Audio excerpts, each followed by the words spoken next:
Dr. Babasaheb Ambedkar Open University.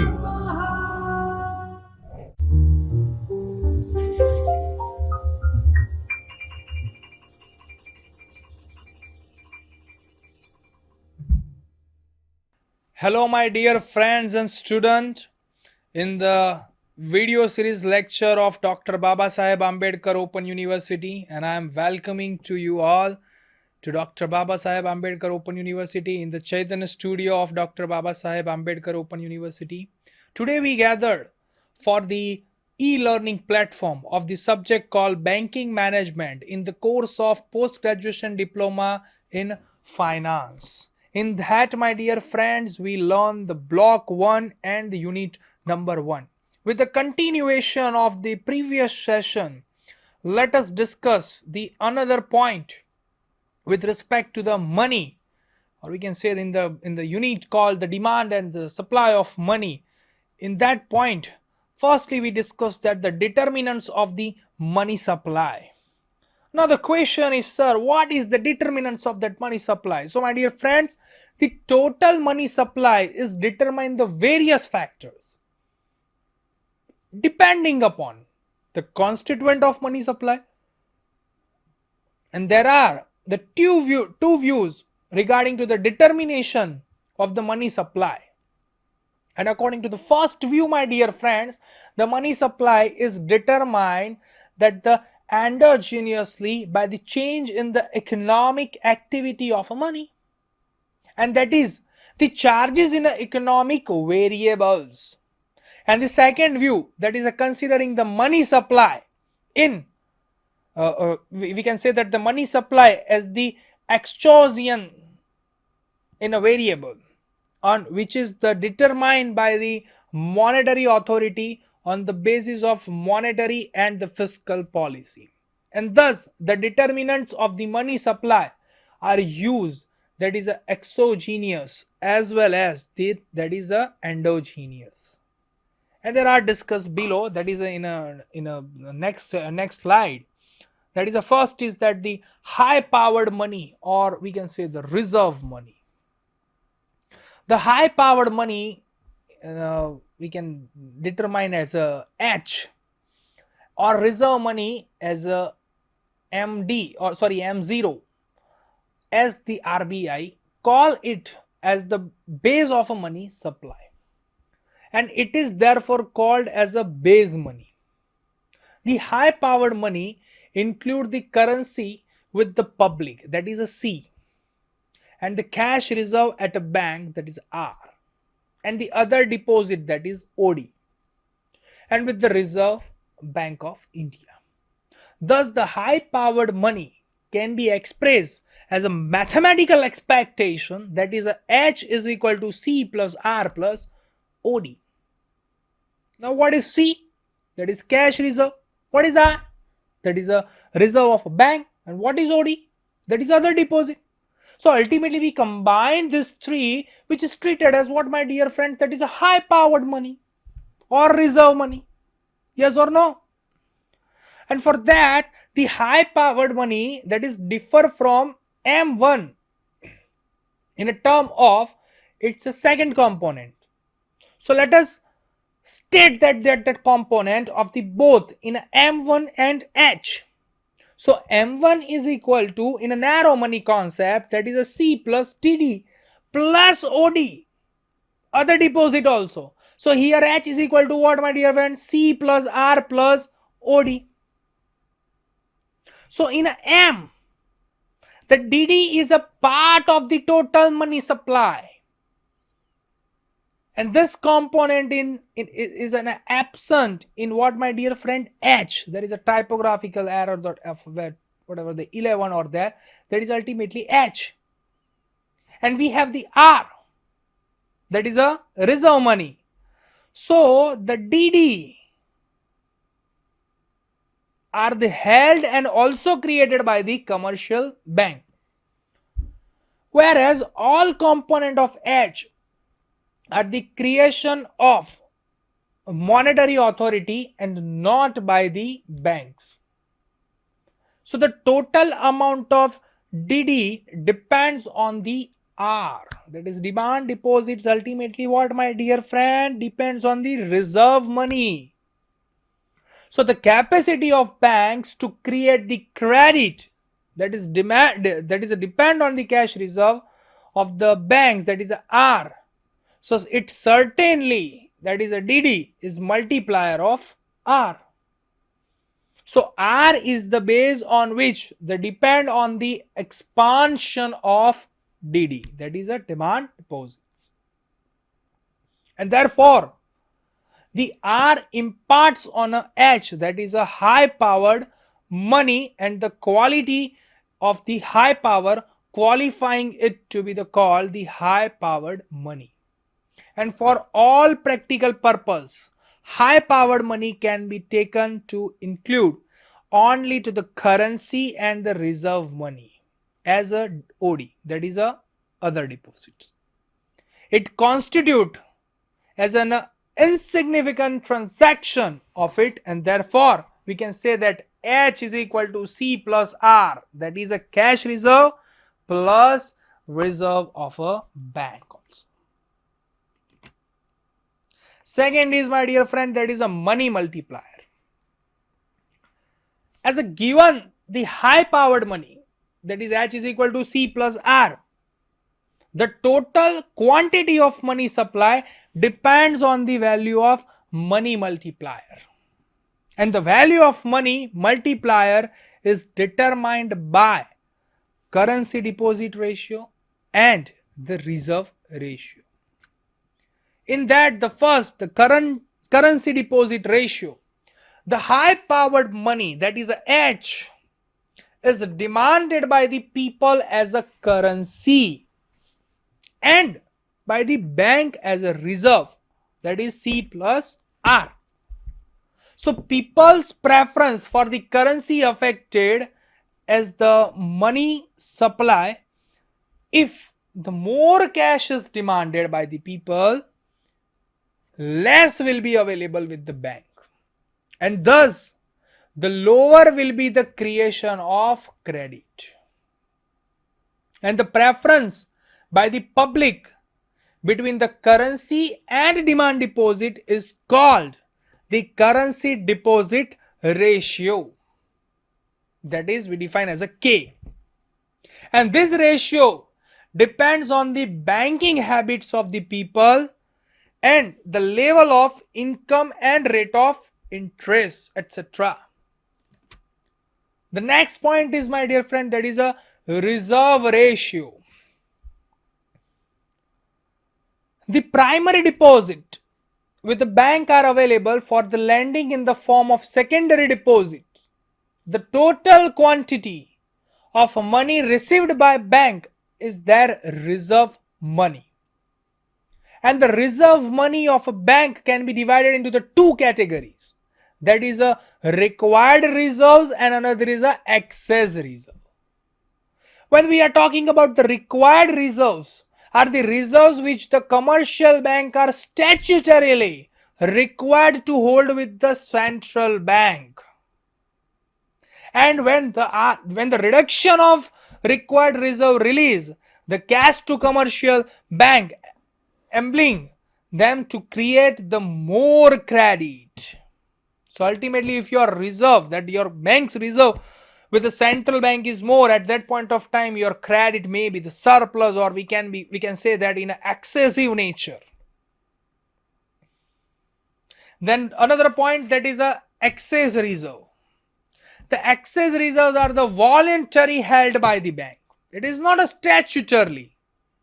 And these reserves are the required to meet the currency drain, that is a net withdrawal of the cash by the depositors, and the clearing drain, that is a cash required to meet the cross clearing of the check among the banks. So the demand for the cash for the required reserve and excess reserve to determines the reserve deposit ratio, and it is the R, that is reserve with the bank, which finally determines the volume of credit that can be created by the commercial bank. The next is, my dear friend, that is community's choice. The community's choice to hold the currency in relation to deposit in a commercial bank also determine the money supply. And if the community prefers the payment by the check than the cash, the money supply will be the large. And this is because the banks can be create more money with larger deposits. So the community choice regarding the currency deposit ratio is affected by the banking habits, availability of banking service, and the price level, and we can say the level of income, etc. The next point is a velocity of circulation of money. The velocity of money is the average frequency with which a unit of money is spent in the specific period of time. The velocity associates the amount of economic activity associated with a given money supply. When the period is understood, the velocity may be present as a pure number. Otherwise, it should be given as a pure number over time. And in the equation of exchange, the velocity of money is one of the variable claimed to determine the inflation.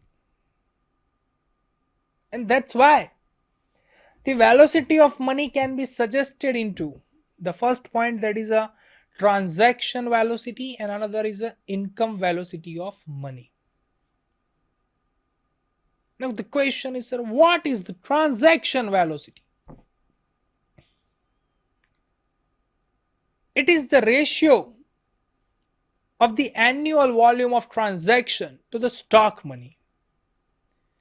And it is the speed at which a unit of money moves, or we can say that the around the circle payment, from income to payment for goods and services and back again to the income. Suppose the total supply of currency and the demand deposit, that is M1, in a given period is rupees 50,000 million, and the transaction conducted are rupees we can say that the 10 lakh million.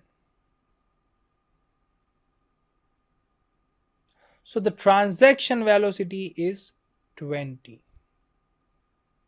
So this 20 is we can say that says to the given of unit of money, says, say for example rupees 1 perform the function of rupees 20, and it indicates the average speed of the unit of money.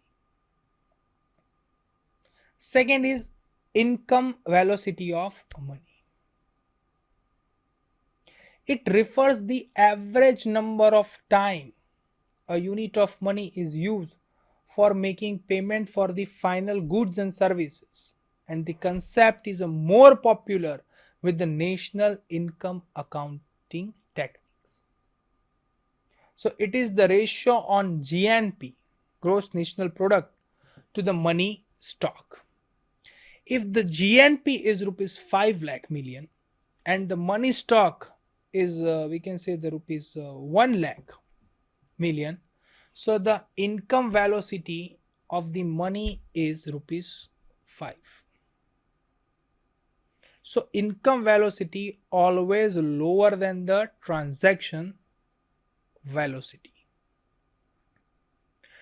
Since the former confines itself that the final goods of services, so transaction in a financial assets or of the existing land and building are also excluded in the income velocity. So this is what, my dear friend, about the velocity of circulation of money. The next point is RBI's measure of money supply. As we define in a money supply, that is a M1, M2, M3 and M4, that is in that the M1 is a narrow concept of money and another are the broad concept of money, or we can say the M3 is a broad concept. So in that, the RBI has adopted a new measure of money supply since 1977, and prior to this till 1967-68, its measure of money includes only currency and demand deposit, that is a M1. And from 1967 to 68 to till 1977, it adopted a broad measure of money supplies, terminating it as a average monetary resources. So the new resources, or we can say the new measures of money supply, are the M1, M2, M3 and M4. In that, M1 is equal to C plus DD plus OD, that is a currency plus demand deposit plus other deposit with Reserve Bank. Then M2 is equal to M1 plus SD, that is a saving deposit with a bank, saving bank deposit with the post office. Third is M3 is equal to M1 plus TD, that is TD is equal to time deposit with a commercial bank. And M4 is equal to M3 plus TDP, that is total deposit with post office excluding the national saving certificate.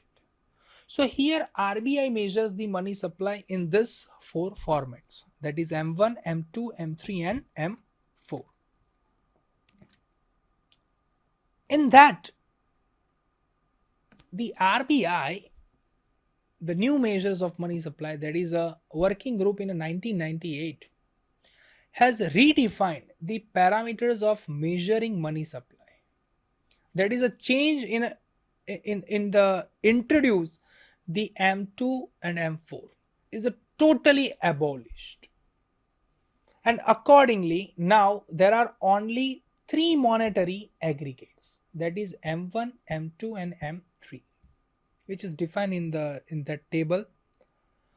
That original concepts or measure, that is defining M1, M2, M3 and M4, but as of now that is only M4 is abolished. So M1 is equal to C plus DD plus OD, then M2 is equal to M1 plus time deposit plus CD, that is CD by the bank, cash deposit by the bank, and the term deposit measuring while the 1 year, and M3 is equal to M2 plus term deposit over the 1 year, that is more than a 1 year, and the we can say the call and the term borrowings with the bank also. So in this revised measure, the M4 remains unchanged. So M4 has a no practical significance over the earlier monetary suggestion, or we can say the aggregates or the measures. On the line of the broad money, the RBI under the revised monetary aggregates, it introduced a new concept of liquid resources.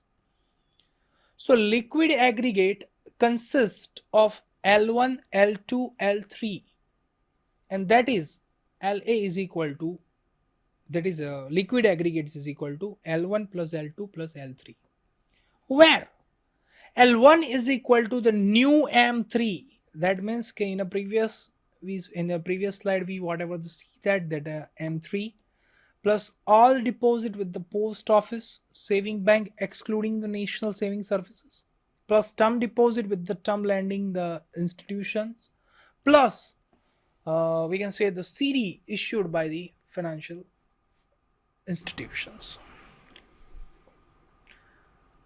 Then L3 is equal to L2, that is ultimately defined L2 also and L3 also. So L3 is equal to L2 plus public deposit plus we can say that the NBFC concept of LA is wider than the revised money supplies measures. So we can say that that is a M1 plus M2 plus M3 is ultimately defining what, my dear friends? That is nothing but your L3.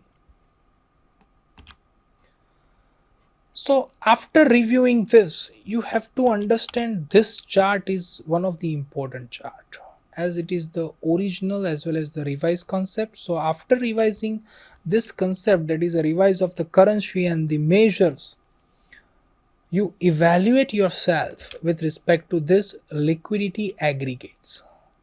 So one of the important measures that defining the original concept and the revised concept, on that basis we define that the liquidity aggregates also. So after learning this particular unit, you have to evaluate yourself with respect to these three aspects, that is a long question, short question and multiple choice question. In that, the first long question is, that is a write detailed note on the determinants of money supply. The second point is the velocity of circulation of money. In a short question, you have to define that what is the reserve ratio. Here there is a one typographical error, that is a ratio spelling. And the next you have to define what is M1, M2, M3 and M4. After evaluating yourself with the short question, you just move to the multiple choice question. The first multiple choice question is that which is the correct formula for calculating money flow, where the M is a money stock and V is a circulating velocity. That means, my dear friend, you have to consider the money flow in which way? That is a multiplier point. When we learn in a slide that justified that in a slide called in a first way, that is in a, we can say in a money, that is a C plus DD plus OD, and after the money multiplier, that is a currency ratio and the differentiate with it. So we just define it that as a monetary value also, that is a money stock also, and the velocity of circulating money also. So money flow is equal to always M into V. Then the question number 2 is defined that the high powered money, that is a H, is also known as reserve money, base money, supply money, and we can say D is all of the above. So here we justified and the defining it, the high powered money also in a different way also. Then if you want to refer something new or refer something extra, then you may refer these books also. So nutshell, we can say that in today's session what we learn, that is determinants of the money supply, velocity of circulating the money, then RBI's the new measures of money supply with respect to M1, M2, M3 and M4. So we just compare it with the old measures as well as the new measures, and according to the new measures we define that liquidity aggregates also, that is liquidity aggregates is equal to L1, L2 and L3, and under that L1, L3 is include that M1, M2 and M3 of the new policy adopted. So here in this unit we studied this type of level, or we can say this type of study that ultimately define what is money, function of money, money supply, money multiplier, then the velocity and the circulation of money. RBI is the new rule for measuring the money, as well as the determinants of the money supply. So in a conclusive way, we can say that you learn the banking management system in the term of the demand and supply of money, which is in an easy manner. So here we conclude today's session. Hope you learn well, hope you enjoy this video, and hope you evaluate yourself with these three aspects as defined. Thank you very much, my dear friends. स्वाध्यायः